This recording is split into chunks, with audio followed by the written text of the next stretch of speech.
চিঠি দিয়েছে, সেই চিঠিতে বলা হয়েছে তিনটা জিনিস হলে বাংলাদেশ টিমের নিরাপত্তা আশঙ্কা বাড়বে। পরে আমরা আমাদের শ্রেষ্ঠ বোলারকে বাদ দিয়ে আমরা ক্রিকেট টিম করব।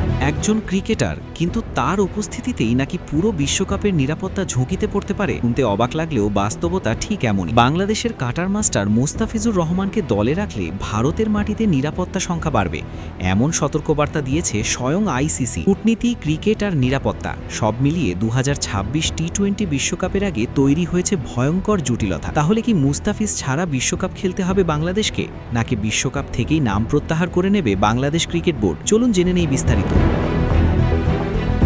2026 টি-20 বিশ্বকাপ সামনে রেখে বাংলাদেশের জন্য পরিস্থিতি দিন দিন আরও জটিল হয়ে উঠছে। সূচি অনুযায়ী গ্রুপ পর্বে বাংলাদেশের 4টি ম্যাচই হওয়ার কথা ভারতের মাটিতে, কিন্তু সাম্প্রতিক সময়ে ভারত ও বাংলাদেশের কূটনৈতিক সম্পর্কে ব্যাপক অবনতি সেই পরিকল্পনাকে বড় প্রশ্নের মুখে ফেলেছে। নিরাপত্তা শঙ্কার কারণে বাংলাদেশ ক্রিকেট বোর্ড একাধিকবার আইসিসিকে চিঠি দিয়ে ম্যাচগুলো নিরপেক্ষ ভেন্যুতে সরিয়ে নেওয়ার অনুরোধ জানিয়েছে। এই অনিশ্চয়তার কেন্দ্রবিন্দুতে উঠে এসেছেন বাংলাদেশের অন্যতম সেরা pacer Mustafizur Rahman. Indian premier লিগের আসন্ন আসরে কলকাতা নাইট রাইডার্সের হয়ে খেলার কথা থাকলেও টুর্নামেন্ট শুরুর আগেই তাকে স্কোয়াড থেকে বাদ দিতে নির্দেশ দেয় বিসিসিআই। নিরাপত্তা শঙ্কার কারণ দেখিয়েই কলকাতা ফ্র্যাঞ্চাইজি মুস্তাফিজকে বাদ দেয়, যা বাংলাদেশের ক্রিকেট অঙ্গনে তীব্র প্রতিক্রিয়ার জন্ম দেয়। মুস্তাফিজকে আইপিএল থেকে বাদ দেওয়ার ঘটনার পরই কঠোর অবস্থান নেয় বিসিবি। ভারতের মাটিতে খেলোয়াড়দের নিরাপত্তা নিশ্চিত নয়, এই যুক্তিতে বিসিবি জানিয়ে দেয় এমন পরিস্থিতিতে বাংলাদেশ দল বিশ্বকাপ খেলতে ভারতে যেতে অনিচ্ছুক। শুধু বিসিবি নয়, বাংলাদেশ সরকারের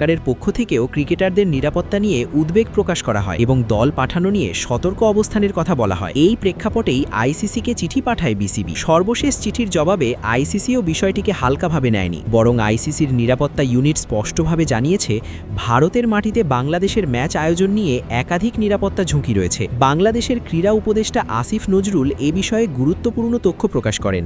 তিনি জানান, আইসিসির নিরাপত্তা টিম আলাদা একটি চিঠির মাধ্যমে 3টি নির্দিষ্ট ঝুঁকির কথা উল্লেখ করেছে। প্রথম এবং সবচেয়ে গুরুত্বপূর্ণ বিষয়টি হল বাংলাদেশ দলে মুস্তাফিজুর রহমানের উপস্থিতি। বাংলাদেশ টিমে যদি মুস্তাফিজ অন্তর্ভুক্ত হয়, আইসিসির নিরাপত্তা ইউনিটের মতে মুস্তাফিজ যদি বিশ্বকাপ দলে থাকেন তাহলে তাকে ঘিরে বাড়তি নিরাপত্তা ঝুঁকি তৈরি হতে পারে। দ্বিতীয় ঝুঁকির কথা বলা হয়েছে বাংলাদেশ দলের সমর্থকদের নিয়ে। যদি বাংলাদেশি সমর্থকরা ভারতের বিভিন্ন শহরে বাংলাদেশ দলের জার্সি পরে প্রকাশ্যে চলাফেরা করেন তাহলে তা থেকেও অনাকাঙ্ক্ষিত পরিস্থিতি তৈরি হতে পারে বলে আশঙ্কা করছে আইসিসি। আর তৃতীয় এবং সবচেয়ে স্পর্শকাতর বিষয়টি হল ভারতের অভ্যন্তরীণ নির্বাচন। আইসিসির মতে যতই নির্বাচন ঘনিয়ে আসবে ততই রাজনৈতিক ও সামাজিক উত্তেজনা বাড়তে পারে। সেই উত্তেজনার প্রভাব ক্রিকেট মাঠ কিংবা দলের নিরাপত্তার উপর পড়তে পারে বলেও সতর্ক করেছে তারা। এই 3টি বিষয় মিলিয়েই আইসিসি মনে করছে বাংলাদেশের ম্যাচগুলো ভারতে আয়োজন করলে নিরাপত্তা ব্যবস্থাপনা অত্যন্ত জটিল হয়ে উঠতে পারে। বিশেষ করে মুস্তাফিজুর রহমানের মতো জনপ্রিয় ও আলোচিত একজন ক্রিকেটার দলে থাকলে সেই ঝুঁকি আরও বাড়তে পারে। এখন প্রশ্ন একটাই, এই পরিস্থিতিতে কি সিদ্ধান্ত নেওয়া হবে? বাংলাদেশ কি তাদের গুরুত্বপূর্ণ পেসারকে বাদ দিয়ে বিশ্বকাপ খেলবে, নাকি পুরো টুর্নামেন্ট সূচি বদলে বাংলাদেশের ম্যাচগুলো অন্য কোনো দেশে সরিয়ে নেওয়া হবে? আইসিসি, বিসিবি ও বিসিসিআই এর মধ্যে একাধিক বৈঠক হলেও এখনও কোনো চূড়ান্ত সিদ্ধান্ত আসেনি। তবে একটা বিষয় পরিষ্কার, 2026 টি-20 বিশ্বকাপের আগে শুধু ক্রিকেট নয়, নিরাপত্তা ও কূটনীতিও বড় ম্যাচ খেলতে নেমে পড়েছে।